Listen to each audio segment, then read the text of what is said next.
Bismillah ar-Rahman ar-Rahim. Welcome back, ladies and gentlemen, to the third session of the day. I'm sure the caffeine has helped in some way. The next session is also an equally important session. Takaful is a very important segment within the Islamic banking and finance industry. And at times within the conferences, you wouldn't see it being discussed.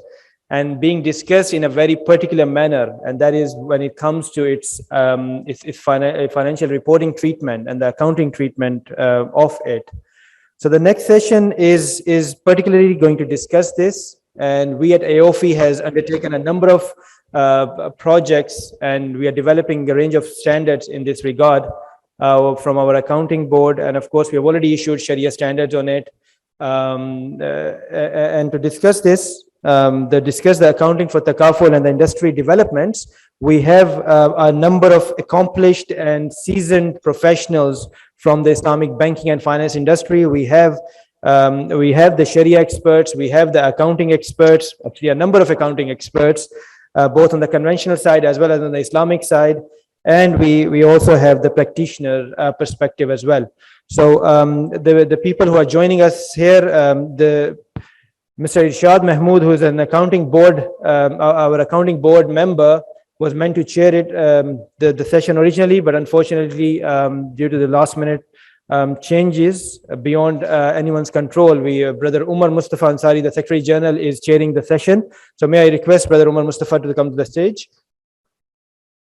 We're also joined physically here by Dr. Shahnawaz Khan, partner, Grant Thornton, Abdul Jalal King, and Mr. Sanjeev Agarwal, Head of Finance Solidarity. The panelists joining virtually are Muhammad Kashif Siddiqui, Expert Insurance at Carful at Capital Market Authority, Oman. Please.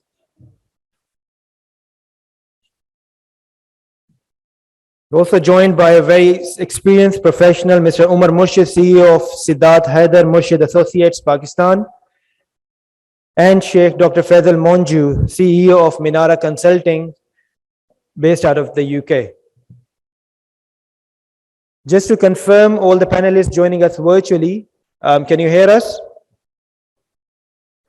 We're also joined by Mr. Haroon Tabrez, Chairperson of Accounting and Law at IBA, Institute of Business Administration, Pakistan. He will be delivering a presentation as well.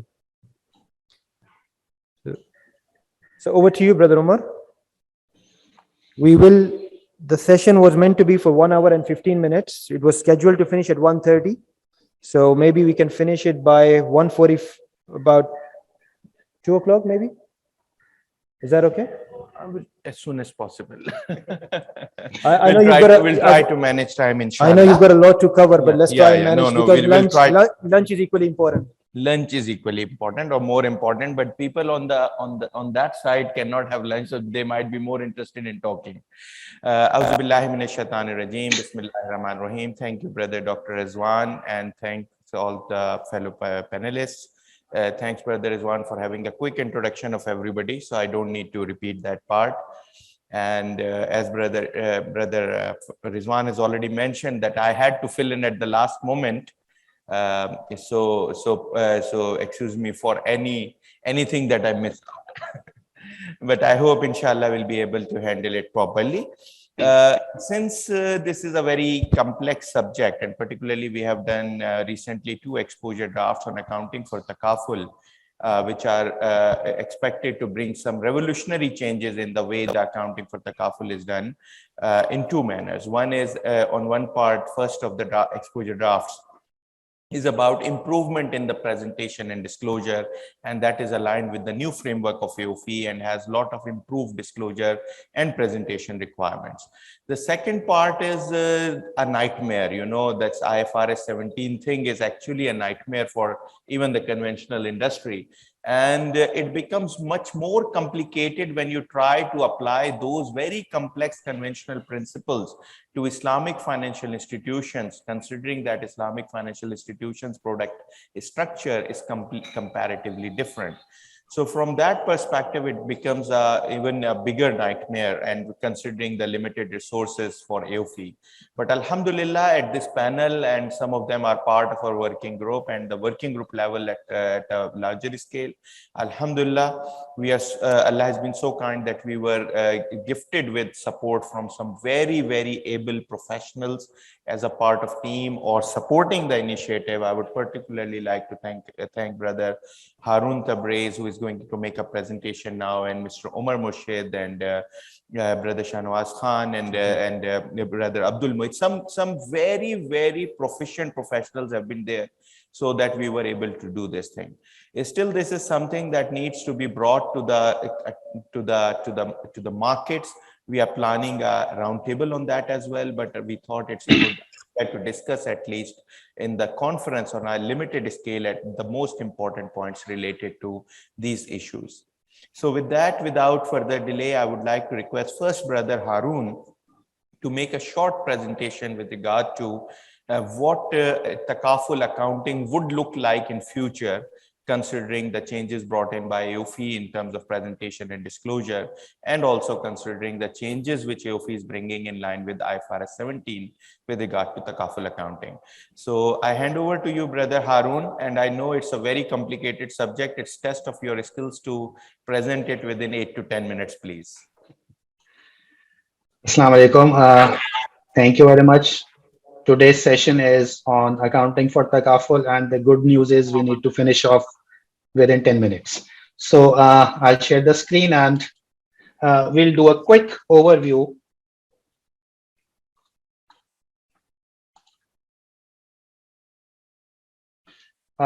My brief introduction: I am the chairperson for accounting and law, a professional accountant, senior researcher consultant at AOFI. I have been involved in various financial accounting projects, including the Takaful project, since its inception. This project has two outcomes. The first is the presentation and disclosure standard, and the second, the accounting for Takaful institutions, which includes the recognition and the measurement side. Now, these two standards would supersede existing 4 standards. We have FAS 12, contributions in Islamic insurance companies, FAS 13, regarding the disclosure and allocation of Islamic insurance companies, FAS 15, provisions, and FAS 19, contributions in Islamic insurance. These 4 standards are expected to be withdrawn and superseded by the 2 new standards, one for presentation and disclosure, and the second for accounting for Takaful. First, we'll discuss the presentation and disclosure standard, which gives out the following statements as primary statements. The 4 primary statements: statement for financial position, statement of income and other comprehensive income, statement of changes in owner's equity, statement of cash flows. These are similar to the statements that the Islamic financial institutions are required to give according to FAS 1. The additional statements for Takaful institutions are the statement for financial position of the managed PTF. PTF is the Participants Takaful Fund, separately for the general and the family operations, and the statement of financial activities of the managed Participants Takaful Fund, again separately for the general and family operations, and the statement of the managed Participants Investment Fund.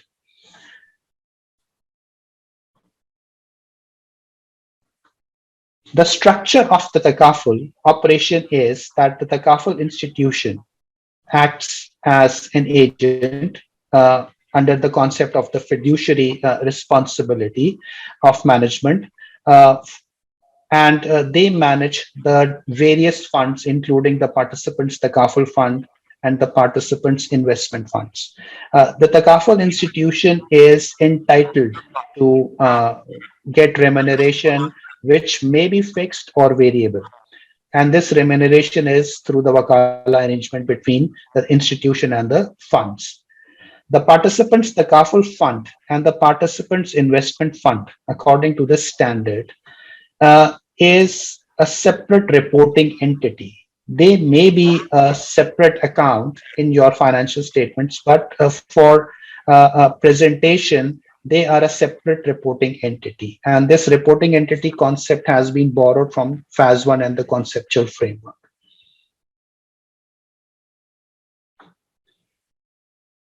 At the inception, the Takaful arrangement, we are using the word Takaful arrangement instead of Takaful contract or the policy, the word due being used as arrangement.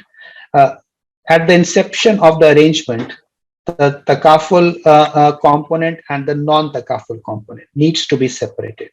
The Takaful component will be recognized in the books of the PTF. Non-Takaful component will also be recognized, but this will be recognized according to the relevant FAS. If it is a good or a service, there is a financial accounting standard relevant to it, and these non-Takaful components would be recognized according to those FASs. The Takaful component shall be recognized according to the standard accounting for Takaful.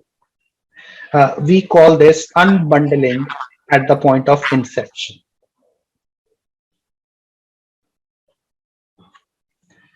The complex part is the Wakala fee. And the Wakala fee has two different components. The first, which needs to be recognized immediately, which in the language of IFRS at a particular point of time. This includes the Takaful acquisition costs, the incentives, the commissions. And the second part is the services which are delivered over a period of time. This may be the support services, for example, the re-Takaful arrangement management and the benefits entitlement management. These needs to be recognized over the period of time on the entitlement period. The standard also requires that all institutions shall estimate the probable refund that they need to make for the cancelled or discontinued Takaful arrangements. This refund needs to be deducted from the Wakala fee.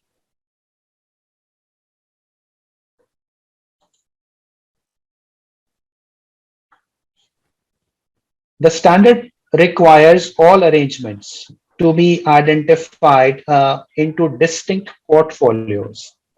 These portfolios are to be made according to the respective risk of each portfolio.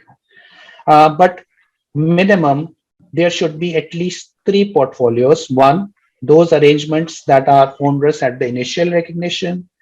The second portfolio is those arrangements which do not have any significant possibility of turning into onerous. And the third portfolio of the remaining arrangements. These portfolios are aligned with IFRS 17.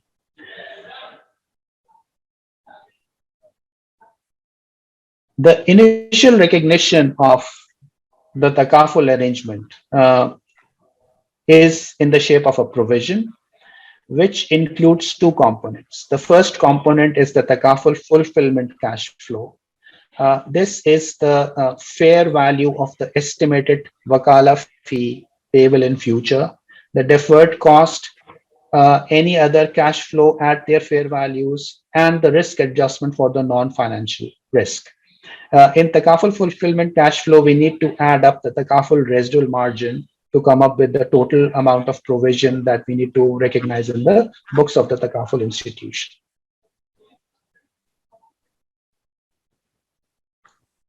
Now the question is, how do we make the estimate of the fair value of the future cash flows? This estimate has to be adjusted for the sustainability margin of the PTF. It includes the Wakala fee, which the institution is entitled for management of the PTF's investment. Note here that this is not the PIF investment, this is only the PTF investment, and it should not include the surplus distribution or the waiver of the Karthasam. These are not part of the future cash flows. The Carful residual margin is the surplus or the deficit that we need to recognize over a period of time for the entitlement benefit. And this is the amount of Takaful fulfillment cash flows, which includes the four components that we have discussed in the previous slide, and any cash flows arising from the Takaful arrangement at that particular date.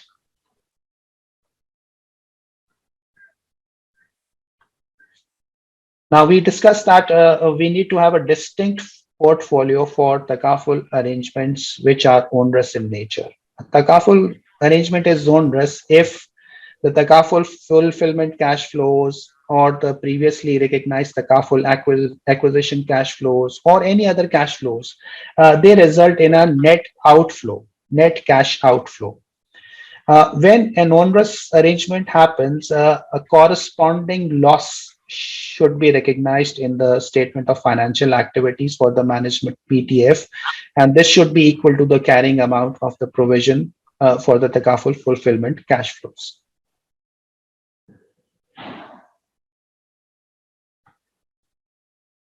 The subsequent measurement of the Takaful arrangement shall be the total of the provision of the Takaful fulfillment cash flow and the residual margin for the remaining entitlement period, plus the liability for the incurred claims, those claims that have been incurred till date, and the income and expense resulting from this subsequent measurement may result in a revenue. The revenue would come in if the provision reduces because of the entitlement period. There may be a further expense in case of onerous arrangements, or there may be a reversal in the onerous arrangements. The Takaful residual margin and the deferred cost, both of these needs to be amortized over the period or over the entitlement period. Now, the standard allows a simplified approach, which is called the contribution allocation approach. We expect that all general Takaful arrangements would fall in the simplified approach.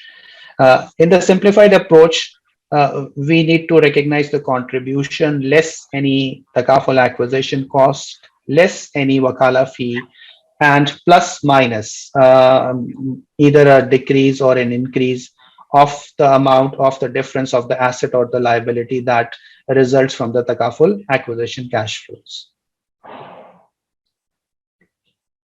The standard also has a separate portion for the seed money that is paid to the PTF when the PTF is launched. The Takaful institution shall recognize it as an expense. This expense should be recognized on the day when the payment is made or when the institution makes an irrevocable commitment to make such a payment.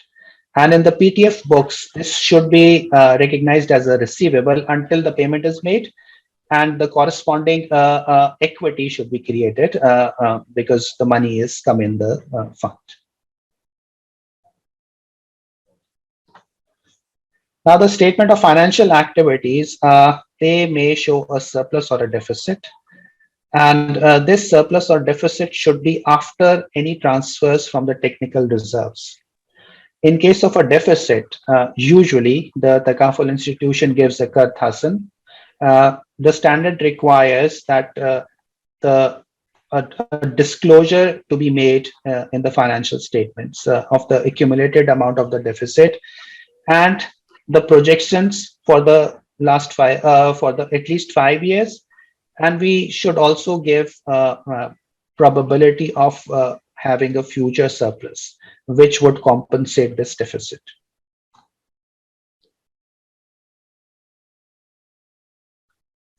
Now, we discussed that in case of a deficit, the Takaful institution usually gives a Kart Hasan to the participants' Takaful fund. This Kart Hasan is in the nature of an interest-free loan, which is of a temporary nature. So the participants' Takaful fund should record it as a liability in their books. And the subsequent measurement of this liability is after any payments or any additions in this fund. If the Takaful institution waives off this Kard Hasan, then the liability should be derecognized immediately, and corresponding amount of income should be recorded in the statement of financial activities of the Takaful institution. Now, this is a very complicated subject. Accounting is, as Brother Umar said, it is completely being revamped. So the new accounting standard, it gives three approaches for transitional provisions. The first approach is the full retrospective approach. In this approach, you would record the effects of the transactions from the beginning of the earliest presented reported period. The second approach is the modified respective approach, where you adjust the retained earnings of the current reported period. And the third approach is the fair value approach, where you record the participants, the Carful fund, the the provision for the remaining entitlement period, and the fulfillment cash flows at their fair values, and the corresponding increase or decrease, the surplus or the deficit, is recorded in the current year's statement of financial activity. So in the fair value approach, you would record the fair values and take the corresponding recording in the statement of financial activities of the current year.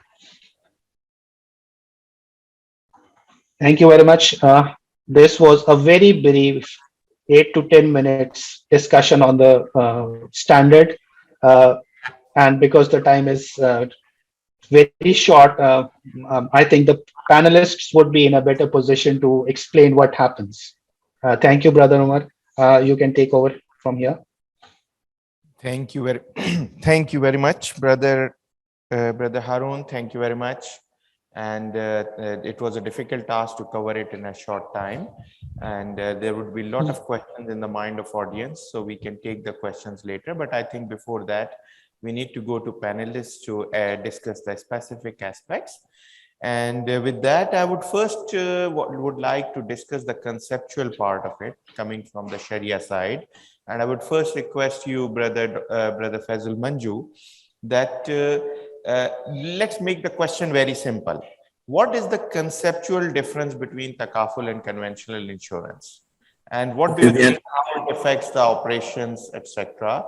So the main question is very simple. And again, I would request all panelists to keep it short, that what is the primary conceptual difference arising from Sharia between Takaful and conventional insurance? And what is your view about how it actually makes the operational and financial differences? Brother Faisal Manju. Bismillah ar-Rahman ar-Rahim. Jazakallah, Brother Umar. Assalamu alaikum, everybody. The main difference from my perspective is the concept of risk. In Takaful, we share the risk, whereas in conventional, we transfer the risk. And that has a big impact in the way we present the accounts. So sharing the risk, the pool is a separate entity, whereas the investment pool will be different. So these are fundamentally got to do with the structure of the Takaful itself. So we have to differentiate between the Takaful pool itself, which bear the sharing of the risk, as compared to the transfer of the risk in a conventional setup.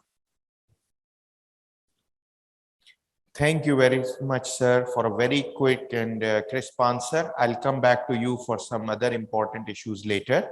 Let me now come to my brother here, Brother Shahnawaz Khan here, being physically here, and thanks for making yourself physically available, brother. I know you had other commitments as well, so thanks a lot for that. Brother, the first question is, what are the primary statements proposed for the Takaful entities, as Brother Harun has mentioned under this CT, and how they are different from the conventional IFRS based statements, and even from the AAOIFI's early statements, if you can just like to touch upon that. Yeah, you need to switch on, I think. Thank you very much. And Assalamu alaikum, adab to all the panelists as well and fellow working members. Brother Umar, your question, I suppose the question itself is quite big, so I will break it down. What are the fundamental changes? We saw Brother Harun has presented. They are going to be PTF, which is the policyholder, Takaful institution, and the investments. So there will be the three financial statements for 1, 2, and 3. The other change which is coming across is the introduction of the comprehensive income, which wasn't there in terms of Takaful. So we are bringing the first time the concept of the comprehensive income, which was, however, there in the conventional insurers, but never been the part of the Takaful as well. So that's a fundamental difference. The other thing is the income statement and balance sheet, and so do the disclosures. They are going to be far, far different when you talk about conventional or Takaful. So for a namesake, for example, we used to have a gross written premium. Now we are going to have an insurance service income, or similarly for claims paid, we may have the insurance service expense as well. So in a nutshell, this is going to be a fundamental change. And perhaps I suppose the 20 years is justified by the ISB, and 2 years has been justified by us to come up, with the draft standards. So I suppose that's answer you. Thank you very much. And I really love the way panelists are actually answering because, you have to cover a lot of things. So I really love that. Let me come to you, Brother Sanjeev. The question about the general approach and simplified approach. So my question is how you differentiate the general approach and the simplified approach, and how do you think that it will be applicable to general Takaful entities and the family Takaful entities? Thank you, Brother Omar, for having me here and for this opportunity. With respect to the simplified approach, I'm in the industry, so we are applying this in the company. And from that perspective, it is pretty much same what we were doing as is. But on the background, except for onerous arrangements, I think. Absolutely, except for onerous arrangement, and the way the disclosures will change in the new standard. So that is a fundamental change which has come because of this Takaful standard and the IFRS 17. Plus, a lot of things were earlier in the actuarial reports. All this will come in the financial statement now. Those will be pretty transparent disclosures, which were earlier privy to the actuary and the company. Now everybody will be aware of that. Plus, on the simplified approach, a lot of changes on the actuary side as well, because we were never doing the time value for money discounting or fair valuation were never done for the journal Takaful. Even on the claims which are developing in 2, 3, 4, 5 years, it was never been done. Now there is a change in this approach for the longer term liabilities. Even it is journal Takaful, there are liabilities which are taking time, 3 years, 4 years to develop. So there has to be a fair valuation of those liabilities which were never been done before. So all these things are changing the way we are recording the the liabilities in the books. On the premium side, the contribution side, it will be pretty much same how we were earning now over the time period. It will be same in the IFRS 17 and the Takaful standard, which IOFI has issued the exposure draft. It will be pretty much same. So I don't see a big challenge for the simplified approach. General approach, it is a big change. It is a big true change. And there you actually need a lot of system level, system support for tracking of so many components of the financial statement, like the Carful residue margin and the risk adjustment, the movement in that. It is not straightforward. It is a major change which is coming on the way, and this is, I think, once in a lifetime change, I can say. We will not see such changes very frequently. Thank you very much. Thank you very much. And now it takes us to the next question, which I will pose to Mr. Umar Murshid. And Mr. Umar Murshid, knowing you personally as an accountant, as an actuary, as well as an expert on Islamic insurance, I think you are in the best position to actually answer this question, a very complicated question. That what will be the impact of these standards on the actual operations of the Islamic insurance and Takaful entities? What will what will actually change? What are the areas where they need to change the business model or the IT infrastructure? Financial statements is one thing, but there are additional impacts that we feel are coming in. So we would like to learn from you on that, sir.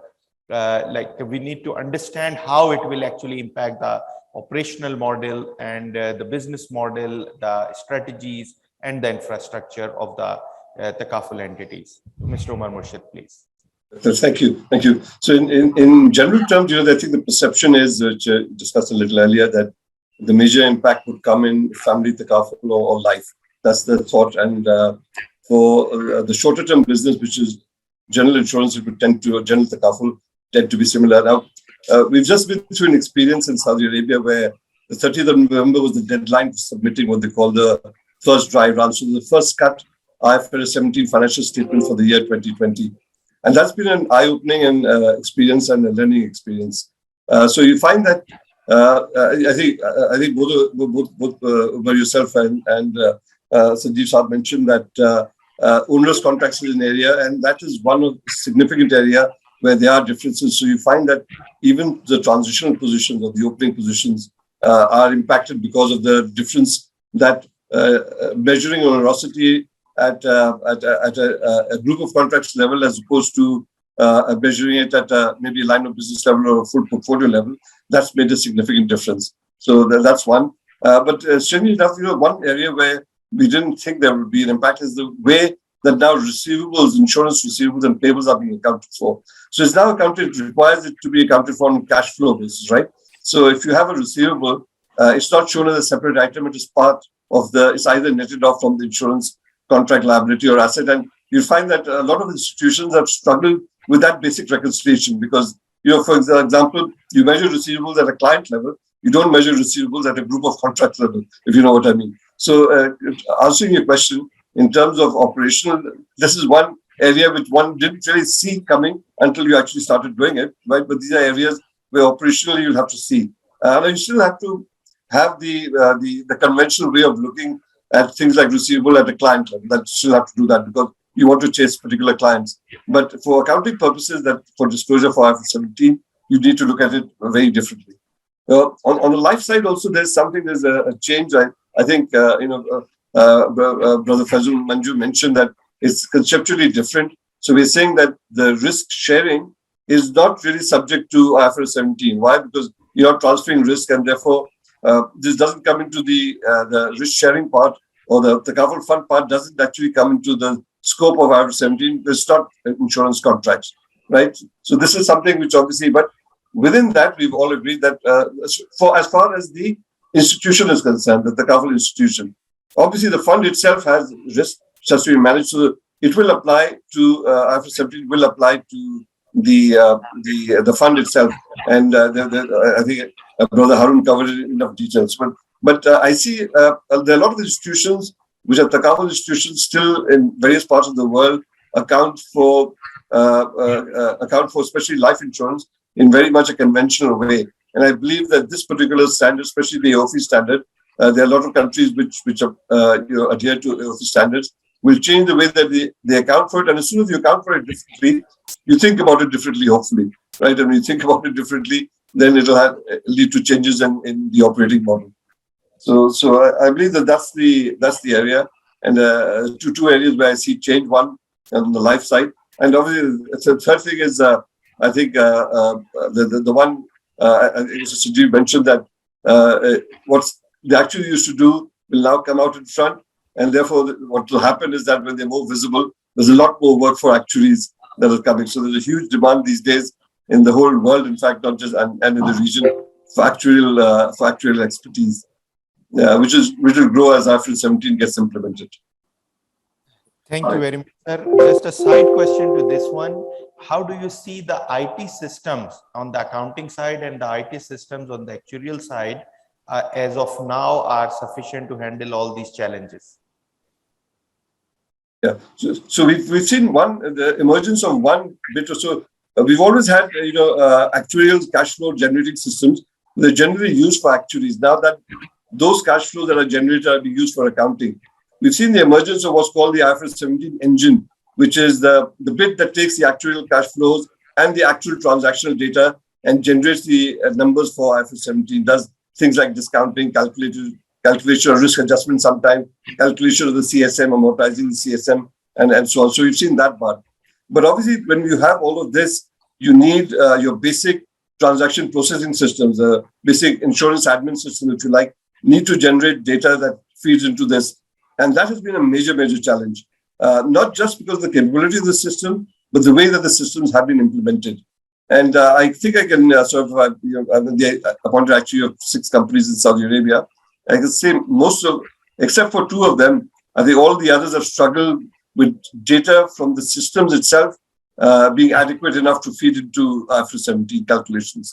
So that's a major, major challenge that needs to be addressed.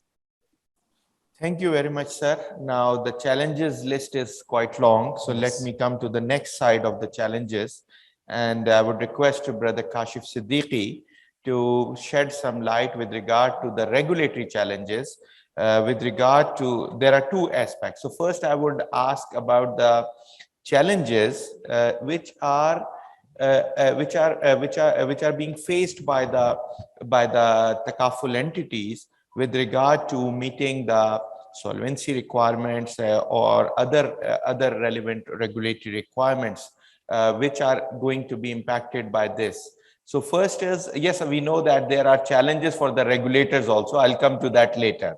But the first part, we are seeing the challenges that are in front of the Takaful companies. And again, let me just put a disclaimer here. It's not AOIFI putting all these things. Actually, IFRS 17 is already there. Even if we don't bring this, still the challenges will be there. Even there will be bigger challenges because we are trying to streamline it to implement in Takaful in a proper manner. But otherwise it will be bigger. So don't blame us for all of it. But yes, we all want better reporting. So for that purpose, Brother Kashif, if you can kindly shed some light on the challenges, particularly how it will impact the regulatory requirements and the solvency requirements in particular. Yeah, thank you, Umar bhai. Welcome, all of you. And once again, thank you for inviting me on this panel. So is my voice clear to all of you? Yes. Okay. So as we know, yeah, this accounting standard, either this is IFRS 17 or the upcoming FAS from the AOIFI, both are actually impacting the insurance companies and the Takaful sector both. So from the regulatory perspective, yes, it is impacting a lot. Either this is Takaful industry or the insurance industry. So in both cases, it is affecting because under the new standard, it is really a paradigm shift from the previous accounting model which we are using previously, and it has changed all the terminologies and the processes and the methodologies of calculation of all the technical liabilities, presentations, and disclosures. So there are a lot of impacts actually on the regulatory side, and where the regulator actually, it depends on the approaches adopted by the regulator. For example, some regulatory regime is such that where the regulator has prescribed the accounting regulations and accounting formats for published documents. So in this sense, yes, there is a need to revise all these prescription of the financial statements, models, and the disclosure requirements by the regulator. Not only the published financial statement, the regulatory and the statutory returns with the regulator accepts or takes submission from the industry. It also needs to be revised because of all these issues, because of the terminologies, calculation methodologies, and of the technical liabilities, profitability, disclosures, and all these regulatory returns also at some time to be reconciled with published financial statements.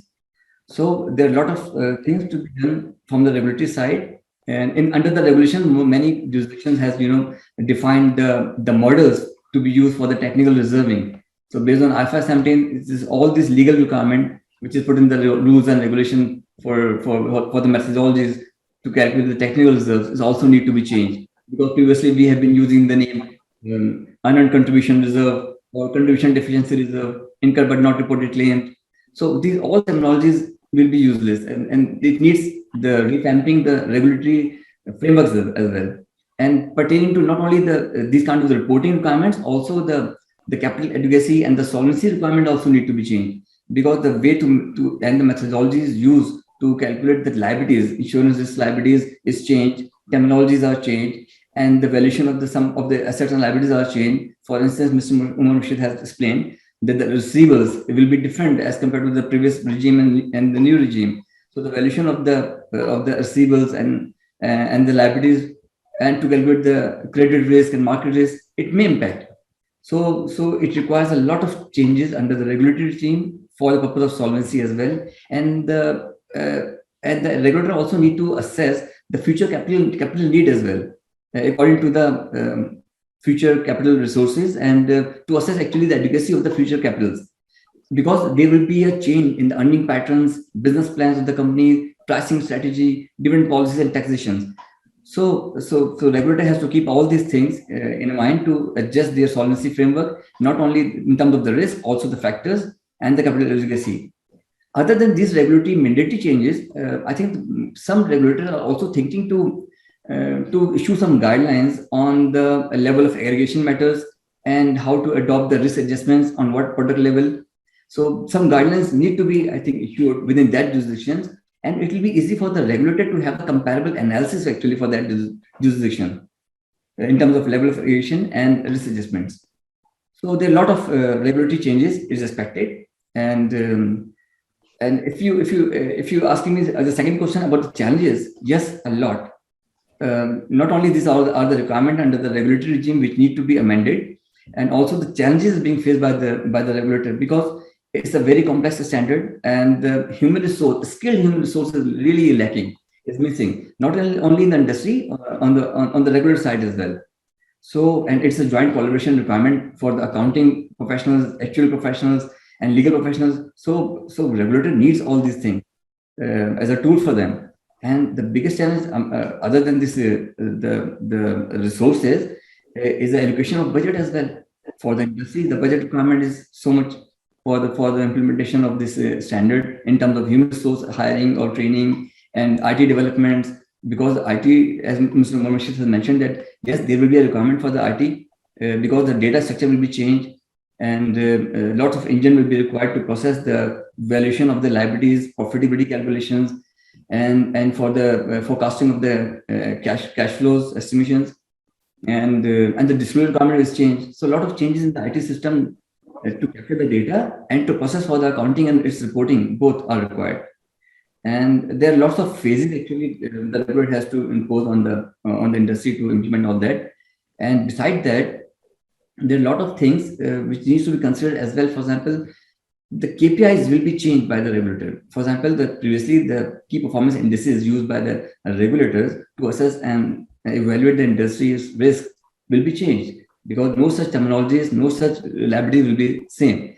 And for example, if I'm in Oman, we are using the Carmel's model for the risk assessment of the companies, using some ratios, and the underlying formulas will be changed, all formulas.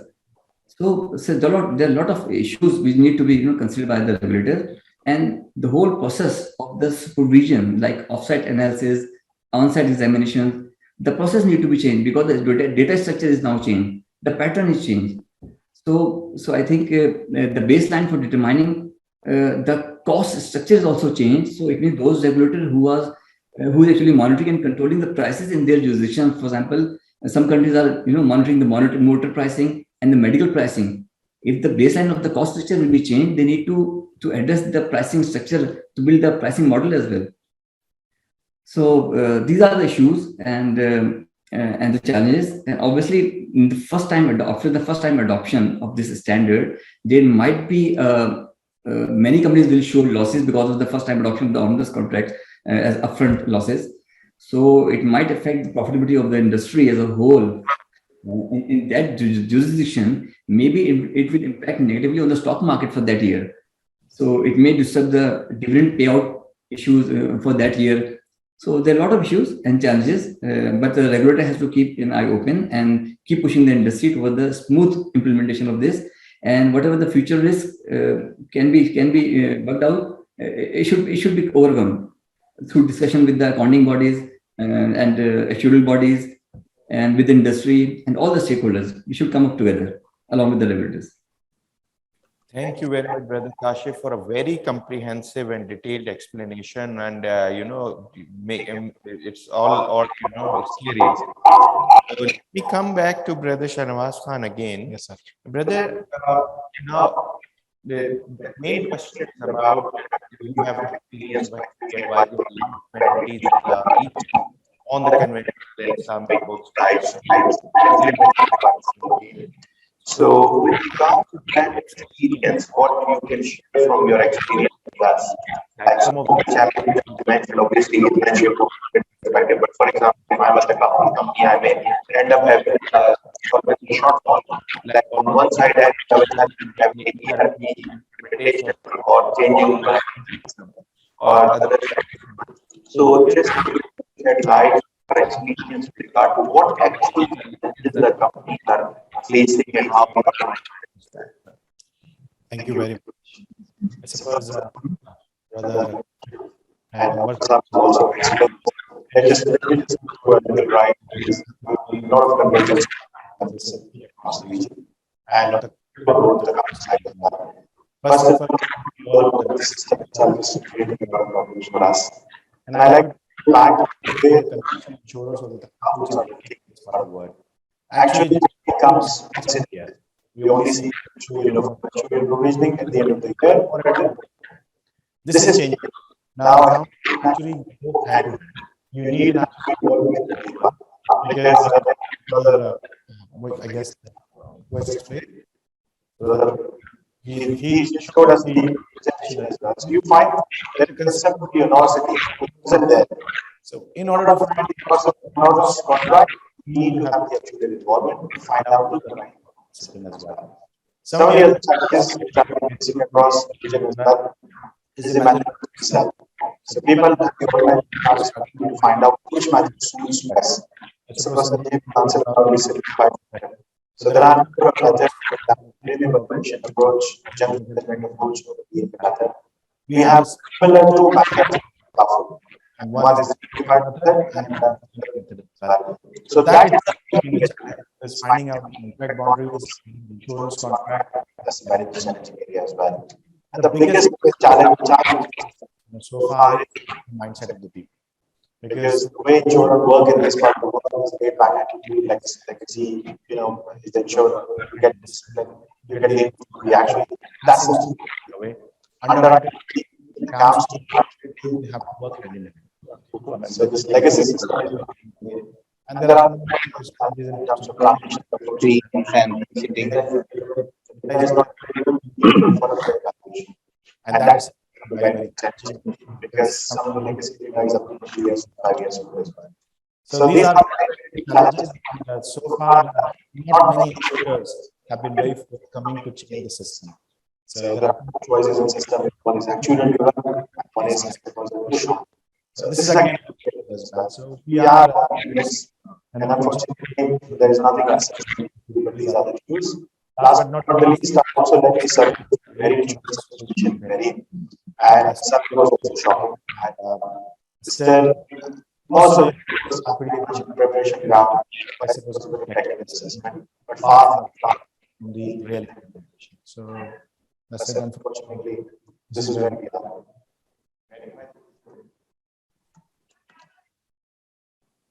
My brother. Now, just a question. Umar, there's an echo in the system. Problem is that this whole aspect will eventually impact the surplus and deficit in the fund.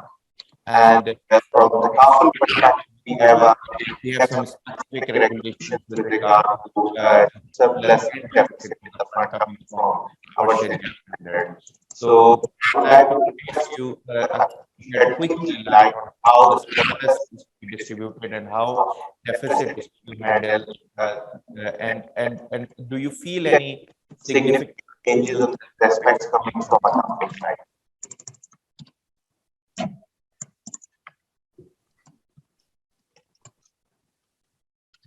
There is an echo. We can't hear properly. We can't hear. There's echo. A lot of echo in the system. Can you repeat, please? Let me know clearly. I can hear you. There's still echo. Yeah. Okay. My question very shortly. From Sharia perspective, there are rules for determination of deficit in its treatment and determination of surplus in its treatment. So, can you quickly summarize those rules, how the surplus is handled and how the deficit is handled, and how they are attributed? Okay, I hope I understood it properly. So we have, it is a deficit or is a surplus. In the case of a deficit, I know the industry has raised some eyebrows on it, because if the pool is for the policyholders, why the Qazi Hassan must be given by the Takaful operator? But that's what the regulator is asking, is that you want to develop that business, you want to make money, you take some risk as well. So the position is a Qazi Hassan is given by the Takaful operator. Regarding the surplus, that I think is very clear-cut. The AAOIFI has clearly stipulated some formulas, how you're going to share the surplus. And the surplus technically is for the policyholders. And AAOIFI's Sharia standard has clearly explained how there's three methods, how you're going to share the surplus, a question of policy of the Takaful company. So I hope I have answered your question, Brother Umar. Sorry for the technical problem here. I can't hear properly. Thank you. Thank you very much. Mr. Mamush, very quick question. And I think this is the last question from the panelists now because of the constraint. But if you have any questions from the audience, online audience, or you can take that. But my last question is with regard to now, as your brother mentioned that Kazakhstan is there to boost the deficit fund. So, what are the issues with regard to Kazakhstan now? How the new standards can handle those issues in your view? Yeah.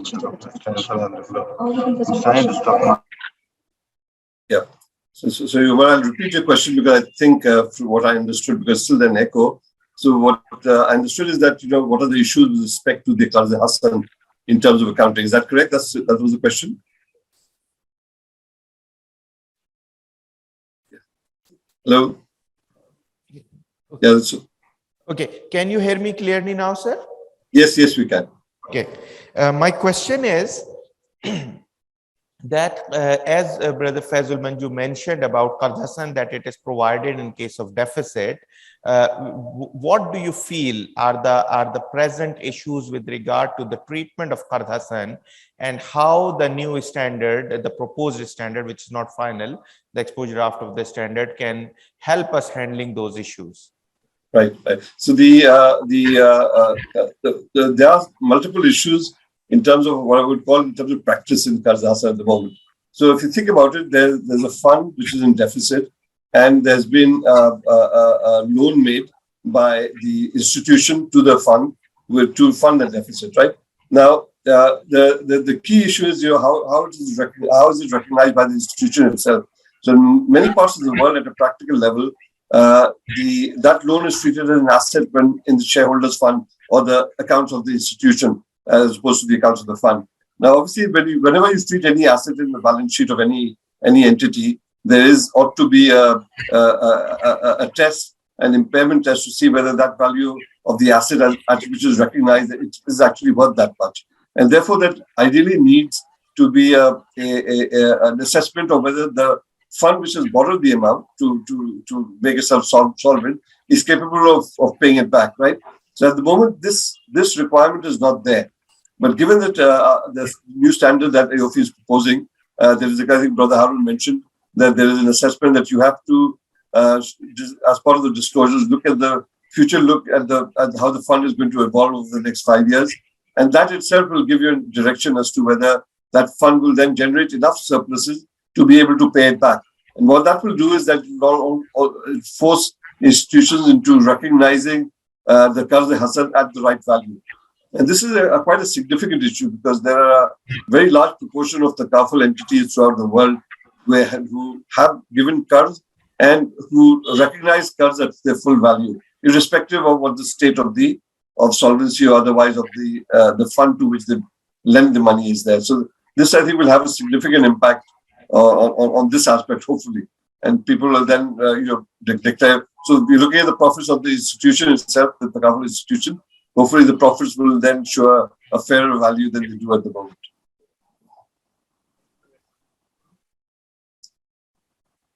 Very much, sir. And I hope that at least the new standard can bring uniformity in practice, in at least reporting practices, at least, even if not in the practices. With that, if we have a quick question from the hall here, before we close, because we are already running a bit short of time. And actually, I'm so much thankful to all the panelists here because it was a very complex subject, and they all answered in very crisp manner, actually brief and crisp manner, to my very difficult questions at times. So thank you everybody for that. If we don't have any questions, Brother Umar, there's a question virtually. Yeah, please, Brother Rizwan, if you can read out. So, question from Brother Sadaqat Khan, and I think it's directed to Mr. Kashif. And the question is, Mr. Kashif explained and pointed out a lot of issues which would be faced by the Carful industry as well as regulators, besides the stock markets. Then why this revision must be implemented? Thank you, Rizwan.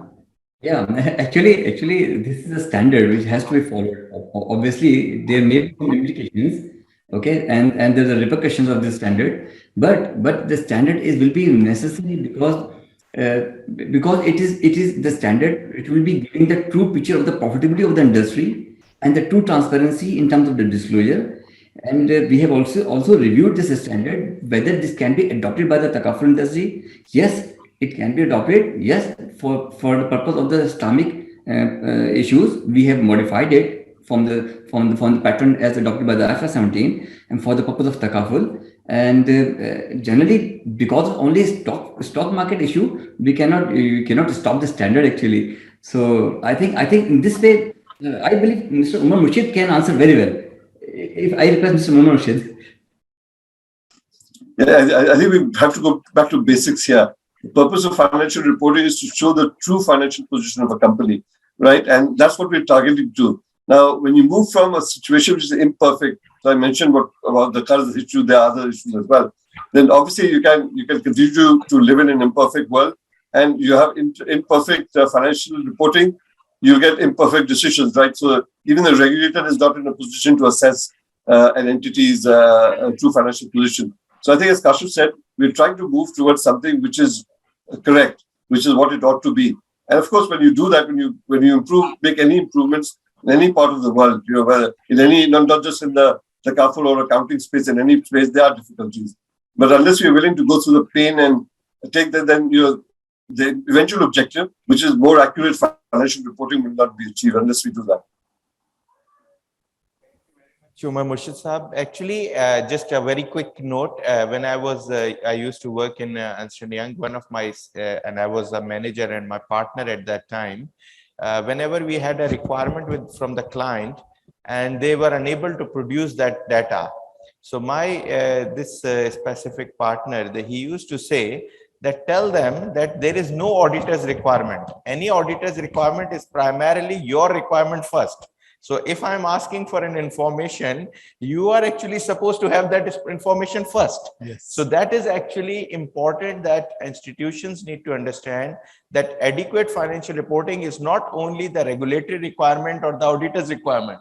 This is actually the requirement of themselves first. Yes. So with that, I would, Brother Rizwan, do you have another question? There's one more generic question. And the question is, does the Carful operator need permission of participants to deduct Zakah on their surplus before distribution? It is Zakah related question. Is Zakah deduction On contribution of on surplus before distribution? For Takaful. Yes, Takaful operator. Okay. Actually, next session will be on Zakah. And it is technically a Sharia question. I can try to answer it, but I'll prefer not to. And we can request Brother Fazil Manju also. But I think let's conclude for it now. And let's put this question for the Zakah session. You can request one of the participants, panelists to actually answer this question. Don't miss it out, just give it to them. With that, I would like to thank all the fellow panelists physically here and those who are online for being here, and for a very, very wonderful actually discussion. Thank you very much. Assalamu alaikum wa rahmatullahi wa barakatuh. Thank you very much. Thank you very much, Brother Umar Mustafa Ansari, the Secretary General of AAOIFI, for wonderfully chairing the session, and that also in the last minute. Thank you for chipping in. I'd also like to thank all the fellow panelists. Thank you.